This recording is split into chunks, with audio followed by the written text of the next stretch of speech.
এই বাসা এবং এই জিন্নাত আলী সাহেবকে যদি আপনারা এই দুইটা জিনিস দেখেন, তাহলে আপনাদের জীবনে কোনো দুঃখ কষ্ট আর থাকবেই না। ওনার পরনে যে জামাটা দেখতে পাচ্ছেন, মনে হয় যে এই জামাটাই ওনার শেষ সম্বল।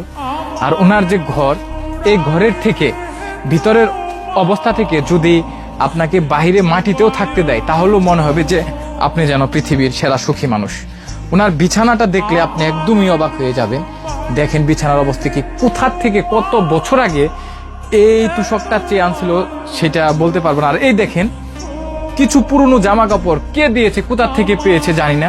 একটা এখানে গুরুত্বপূর্ণ কথা হচ্ছে, উনি কিন্তু ভিক্ষা করে না, কারো কাছে হাত পাঠে না, খুবই পরিশ্রম করে সেই কোনাবাড়ি যায়। উনি জীবিকা নির্বাহ করে 2 থেকে 3 দিন পর কোনাবাড়ি থেকে কলা এনে কিছু টাকা বিক্রি করে লাভ হয়, সেই টাকা দিয়ে এত কষ্ট, হ্যাঁ সেই টাকায় খায়।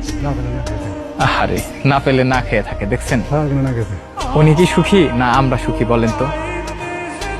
প্রশ্ন রেখে গেলাম। তারপরেও আমরা বলি আমাদের এই নেই সেই নেই, নেতা হতে পারলাম না, টাকা হলো না, ব্যবসার পরিবর্তন হলো না, আমাদের কেন সালাম দেয় না, আমাদের কেন সুনাম সম্মান নেই, কেন আমি অসুস্থ হয়ে গেলাম। দেখেন না উনি কোথায় আছে, ওনার কি অবস্থা। পাতার কথা ছিল, ভিক্ষে করার কথা ছিল, যেগুলা কোনোটাই উনি করতেছেন। এই জন্য ওনাকে ধন্যবাদ জানাচ্ছি। Thank you.